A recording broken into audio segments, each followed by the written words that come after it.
Assalamualaikum warahmatullahi wabarakatuh. Kali ini penulis ingin bahas soal peran cairan di kendaraan pada saat mudik ya. Ya sebenarnya ya kalau penulis ini termasuk yang selama nggak rusak ngapain ganti gitu ya. Tapi sayangnya ya beberapa rekomendasinya pabrik itu rusak ya. Rusak dalam artian nggak bener lah rekomendasinya. Nah, rekomendasi ini ya sebenarnya bisa diterapkan di yang sudah punya kendaraan cukup lama.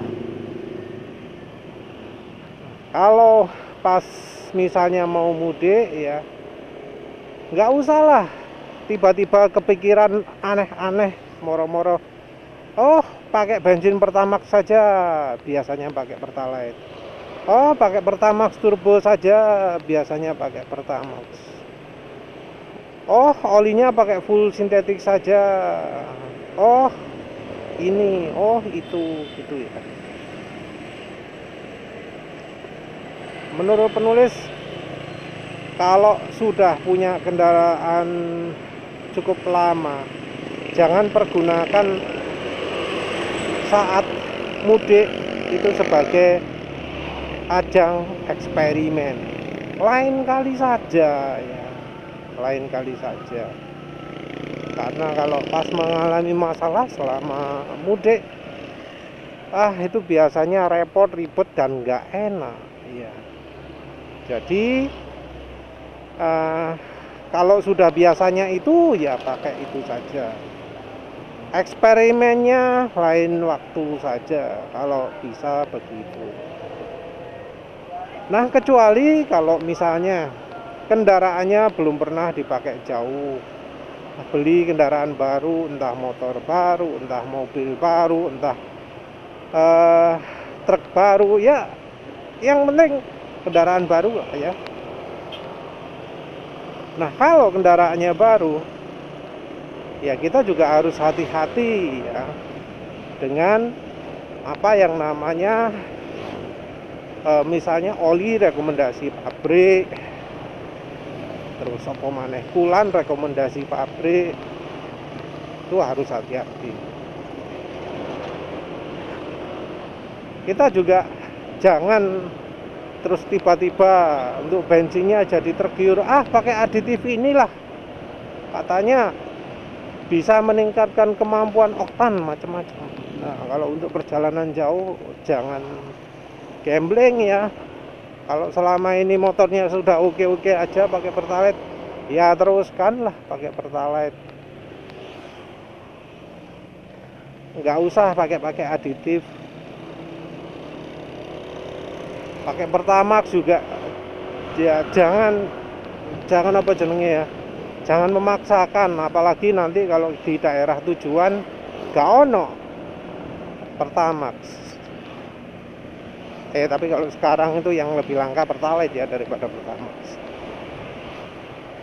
Kalau di daerah lebih banyak Pertamax ya habis Pertamax.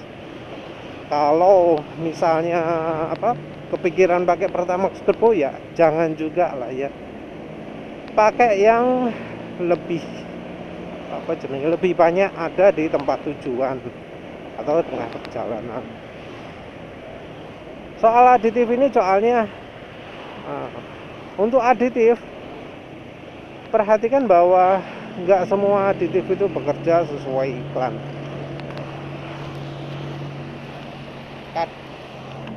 Kadang ada istilah syarat dan ketentuan berlaku. Jadi bisa saja untuk merasakan efeknya aditif bensin tertentu itu butuh kondisi mesinnya kayak gini, bensinnya kayak gini gitu ya, nggak universal. Kalau penulis sendiri sih yang rekomendasi paling aman ya untuk aditif bensin, minyak samin cap onta atau margarin lain yang rasanya tawar. lebih aman sih campur bensin terpisah. Tujuannya adalah untuk membuat ruang bakar makin bersih. Tapi ya lagi-lagi ya, kalau ingin betul-betul aman, jangan eksperimen pakai aditif bensin, kalau itu tujuannya apapun juga lah. Nah, yang berikutnya untuk oli. Nah, oli ini seringnya ada rekomendasi pabrik seperti ini gitu ya. Cuma sayangnya rekomendasi pabrik itu lebih didasarkan pada hasil penelitian di negara pabriknya. Jadi kadang rekomendasi untuk negara Jepang dianggap bisa diterapkan untuk Indonesia juga, karena orang Jepangnya berpikir suhu di Indonesia itu sama kayak Jepang. Nah, kita yang hidup di sini ya tahu nggak sama mas dengan Jepang mas, beda mas. Tapi kadang dari mekaniknya, dari dealernya itu ngeyel gitu ya. Kalau sudah ngeyel gitu susah. Dulu rekomendasi oli untuk kendaraan itu nggak fix satu angka ya. Kalau suhunya segini silahkan pakai oli kekentalan ini. Suhunya segini silahkan pakai oli kekentalan ini. Entah mengapa kok makin lama kok kekentalan kok jadi fix semua ya. Kok jadi angkanya harus ini gitu ya. Padahal ya belum tentu cocok yang segitu itu.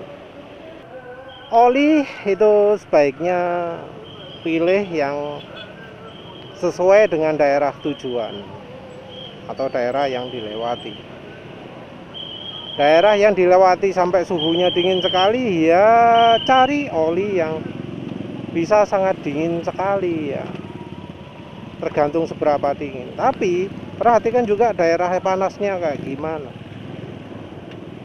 Karena kalau misalnya suhu daerah yang dilewati bisa sampai 40-50 derajat, ya tentu nggak cocok ya pakai 10W30, kecuali ada disebut di spesifikasi suhu 50 derajat boleh pakai oli ini gitu ya, silahkan. Dan itu juga kita harus hati-hati. Karena apa? Karena kualitas oli di Indonesia itu kadang tidak sesuai standar. Jadi kalau sesuai standar, itu oli yang encer sekalipun kemampuannya tidak kalah dengan yang kental. Nah, masalahnya kalau olinya tidak sesuai standar, oli 10W30 ya hasilnya lebih buruk daripada oli 10W40. Ya sebenarnya sih kalau soal kekentalan itu harus dari tiap harian ya, dari terusannya, dari sehari-harinya bagaimana, harusnya mulai dari awal ya. Jangan, ya lagi-lagi tadi ya, jangan eksperimen kalau untuk jarak jauh. Cuma kalau memang itu baru pertama kali ya perlu diambil, karena bisa jadi olinya terlalu encer. Terus kalau oli terlalu encer itu hasilnya adalah kalau mesin panas saja no problem, suara mesin kasar aja no problem. Takutnya akan terjadi penyakit baru gitu ya, jadi vampir oli misalnya. Jadi kalau misalnya mesin terdengar suara kasar saat siang-siang, saat ya berjalan gitu ya, terasa performa mesin turun, terus terasa ada hambatan, nggak bisa licin, jangan digenjot guys. Utamakan selamatnya, jangan genjot. Karena kadang ya orang baru pertama kali keluar kota gitu, lega ya, merasa bebas, bisa injak gas dalam-dalam gitu ya.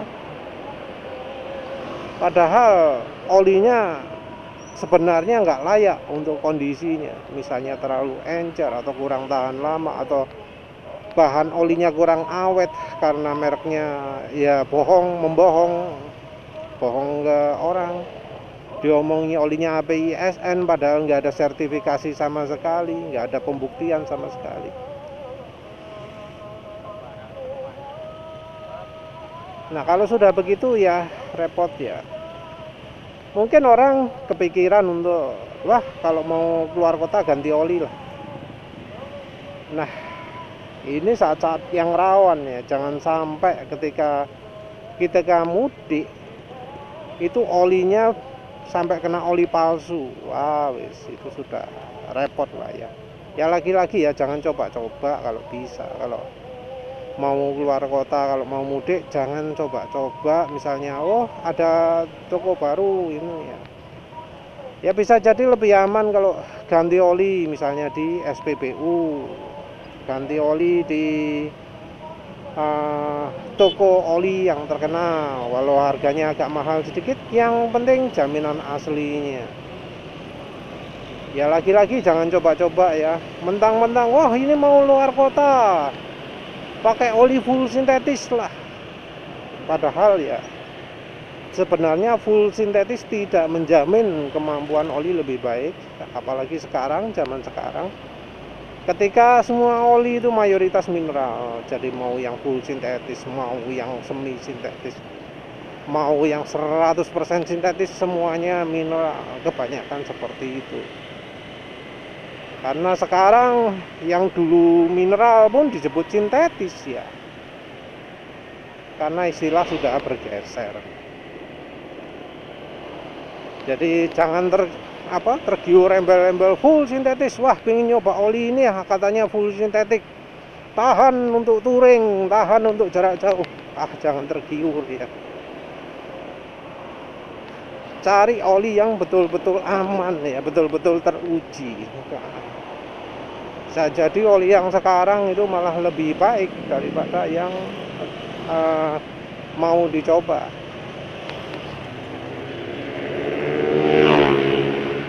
Tapi kalau misalnya oli yang sekarang aja sudah masalah, misalnya mesin sering overheat, terus sering mati-matian, ya jangan ragu juga mau coba yang lain. Oli rekomendasi penulis Meseran SE40, Meseran B40 untuk ya rata-rata.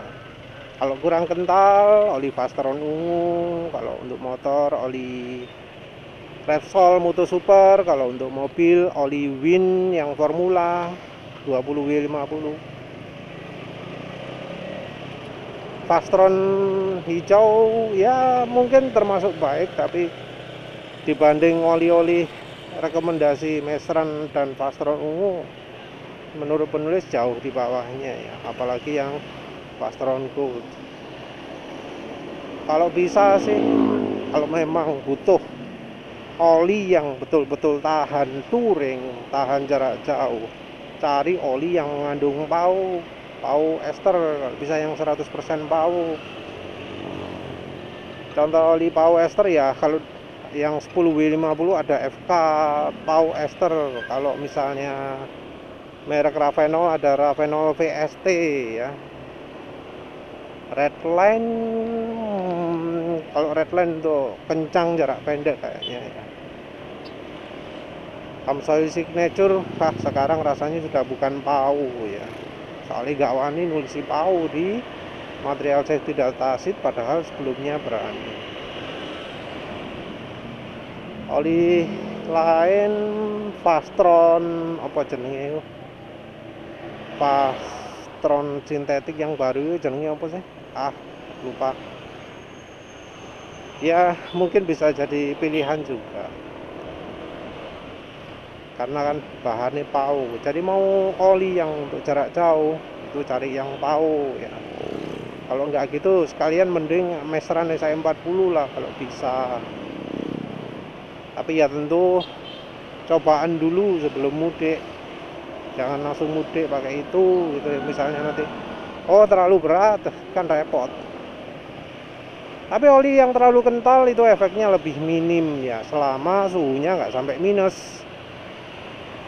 Selama suhunya masih plus, suhu udara sekitar masih plus, oli macam Meseran SE40 itu enak ya.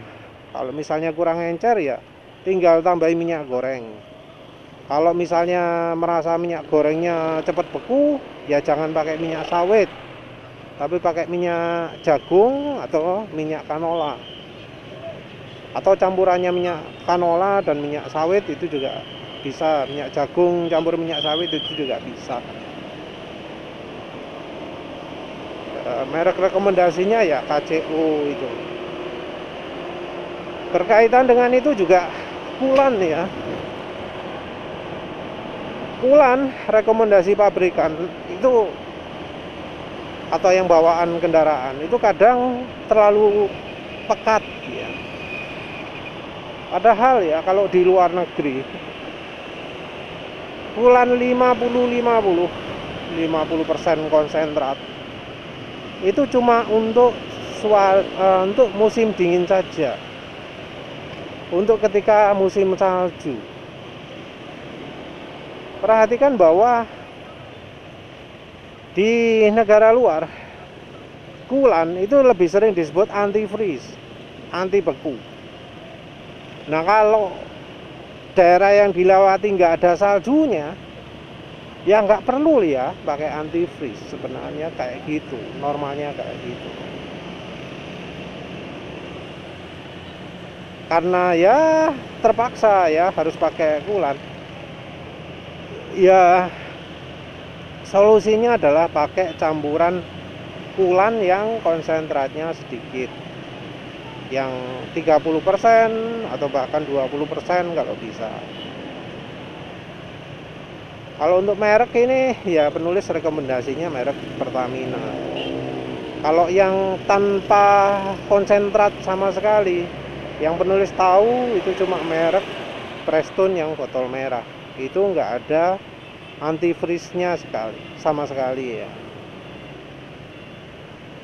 Terus minyak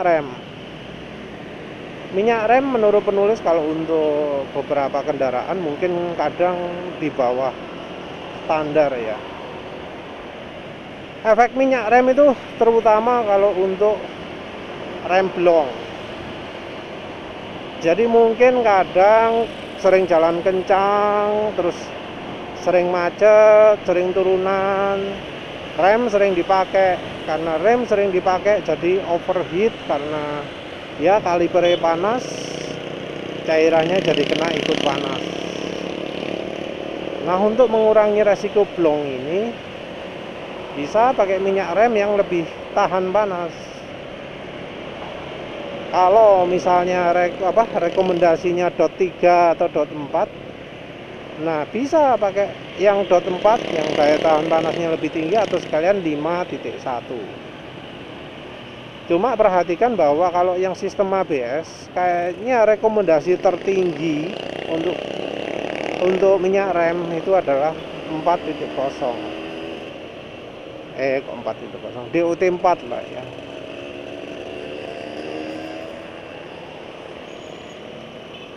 Ya, jadi kalau misalnya kendaraannya baru ya, terus tahu bahwa di buku manual itu rekomendasinya DOT 3, pertimbangan pakai DOT 4, entah itu mobil atau motor. Jaga-jaga kalau nanti pas ada kebutuhan untuk turun gunung agak lama atau jalan turunan lama, turunan panjang. Karena kadang kalau misalnya agak macet, remnya jadi sering dipakai. Kalau sering dipakai ya panas, kalau sudah panas ya bisa blong. Dengan pakai minyak rem yang lebih tahan panas, ya bakal mengurangi resiko blongnya. Seperti itu. Kalau mobil sih ada 4 ya. Ada yang belakang juga masih pakai tromol. Jadi resiko blong ya selama enggak ekstrim banget bisa kerasa lah ya. Kalau sudah misalnya remnya kok jadi cuma pakem sebelah gitu ya, ya harusnya sudah lebih hati-hati ya. Tapi kalau bisa saya upgrade minyak rem. Tapi ya lagi-lagi ya upgrade-nya jangan terlalu dekat-dekat dengan waktu mau mudik. Harus sempat coba dulu karena ya bisa aja yang minyak remnya sudah oke tapi mekaniknya ngawur kan ya parah lah ya. Oh iya, lebih baik juga kalau misalnya perbaikan macam-macam itu dilakukan jauh sebelum mudiknya. Jadi jangan dekat-dekat mau mudik terus ganti macam-macam, takut ada masalah dari penanganan mekaniknya itu ya, karena mekanik kan nggak sempurna. Kalau pas lagi lowong itu ada masalah, wow sorot. Selain minyak rem mungkin juga ya ada oli transmisi maticnya, transmisi manual, oli CVT, oli gardan kalau ada, oli transmisi ya sama sih perlakuannya. Ganti di tempat ya terpercaya, jangan coba-coba lah, jangan tergiur. Oh ini oli full sintetis bagus gitu ya. Kalau merek yang ada selama ini bagus ya itu aja. Kalau untuk yang bawaan pabrikan biasanya kalau untuk transmisi mobil ya itu oke. Kalau yang nggak oke itu yang punya motor Yamaha atau motor Honda, itu oli transmisinya kualitasnya di bawah standar, termasuk juga oli mesinnya ya yang bawaan itu. Kalau bisa ganti dengan yang lebih baik ya.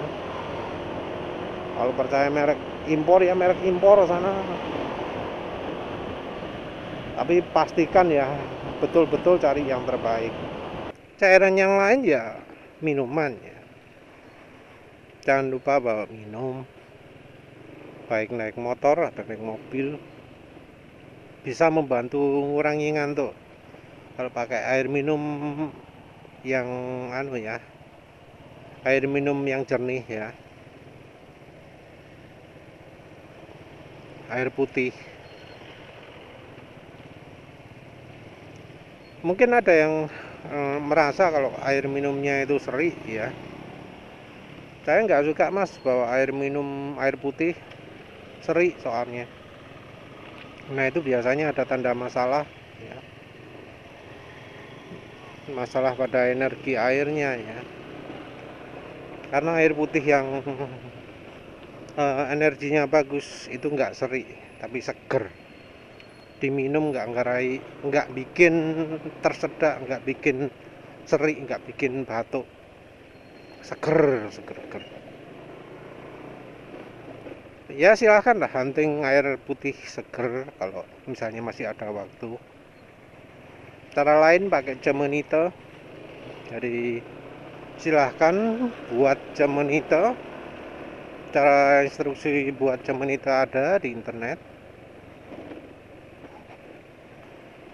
Taruh airnya dekat Cemenite.